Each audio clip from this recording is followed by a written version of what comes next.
बहन दोस्तों, हाँ जी, बड़ा फेरबदल, बड़ा बदलाव जैसा हम सभी पहले से बात कर रहे थे कि सेना का आकार कम किया जाएगा, यानी ट्रिमिंग की जाएगी, सेना के साइज को कम किया जाएगा और जो साइज होगा वो इफेक्टिव होगा। और इसकी शुरुआत हो चुकी है, जल्द ही आपको देखने को मिलेगी। और कहाँ से शुरुआत होगी, कैसे होगी, किस तरह सिलसिलेवार होगा, इसके बारे में बताते हैं। उन्होंने सबसे पहले बात की, यानी सेना के अंदर कम से कम 1.5 लाख सैनिकों को कम किया जाएगा और हर एक जगह से कम किया जाएगा। और इसकी शुरुआत उन्होंने राष्ट्रीय राइफल आरआर बटालियन से की है। जैसे कि आप हम समझते हैं कि जम्मू एंड कश्मीर एरिया में कम से कम 60 बटालियन हैं आरआर की। और उन्होंने सिलसिलेवार शुरू स्टार्टिंग किया है। उन्होंने बोला है कि जो 60 बटालियन है उन्हें 200 पर बटालियन ये मैन पावर कमी जाएगी, यानी एक बटालियन से 200 जवान कम किए जाएंगे।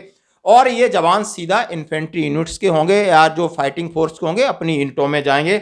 और इसका काम उन्होंने 16 कोर जोन से शुरू किया, यानी 16 कोर जोन। और उसमें south of Pir Panjal ranges में जितनी आरआर की बटालियन है वहां पर इसको कम किया जाएगा, उस स्ट्रेंथ को।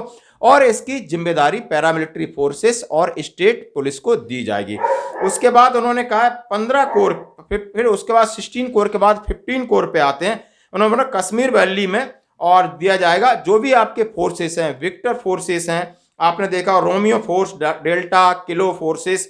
और इन फोर्सेस के अंदर धीरे धीरे स्ट्रेंथ को कम किया जाएगा जो एक डायरेक्ट डिवीजन के अंदर आते हैं, और इनको कम करके यानी जो ओवरऑल स्ट्रेंथ है वहां से कम करने का पूरा प्लान बन गया है। और धीरे धीरे उनको आप समझ सकते हो डी इंडक्ट किया जाएगा और जाकर के, ताकि उनकी इन्फेंट्री बटालियनों में उनकी स्ट्रेंथ पूरी हो सके।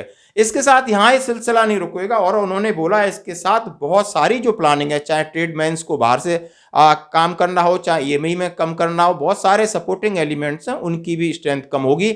और ये सारी चीज सिलसिला है और उनका पूरा एम है, पूरा टारगेट है कि कम से कम मैंने 1.5 लाख को कम करना है और उसको अमली जामा पहनाना शुरू कर दिया है। इसकी पूरी प्लानिंग आरआर से शुरू हो गई है और धीरे धीरे जैसे ही जो जिन लोगों की यारी है, पोस्टिंग है, एक बार जो लोग वापस आ गए उनके जो रिलीवर्स है वो धीरे धीरे उसी तरीके से सिस्टमेटिकली कम हो जाएंगे। क्योंकि हम सब समझते हैं कि आरआर बटालियंस होती है, उसमें सिर्फ एक ही पलटन के, एक ही कोर के नहीं होते हैं, कोई इन्फेंट्री की पलटन है, उसमें आरटी के भी होते हैं, एमई के होते हैं, सिग्नल्स के भी होते हैं। हर एक को आरआर में जाने का मौका मिलता था ताकि वहां पर एक लाइफ चेंज हो जाती है, एक ऑपरेशनल मूड में बंदा रहता है और अपने आप को समझता है कि एकदम 24 आवर्स वो कॉम्बिटेंट जैसा महसूस करता है। हमेशा उसके पास AK-47 होती है, अम्यूनिशन होता है। और वहाँ एक और फायदा होता है कि उसको पे एंड अलाउंसेस में बढ़ोतरी होती है। और वो जो कैरियर होता है, कैरियर के अंदर जो एक टेन्योर होता है, वो टेन्योर आपके कैरियर को बूस्ट करता है। चाहे आगे आपको किसी प्रमोशन में जाना हो, चाहे आपने किसी ऑनरी के लिए जाना हो, चाहे सुबेदार मेजर के लिए जाना हो, चाहे आप किसी कमीशन के लिए जाते हैं या आप कहीं UN मिशन के लिए जाते हैं, बहुत सारा प्रोफाइल इसमें कैटर किया जाता है कि आपने आरआर काटा है कि नहीं काटा। एक उसका रिबन होता है, एक प्राउड फील होता है।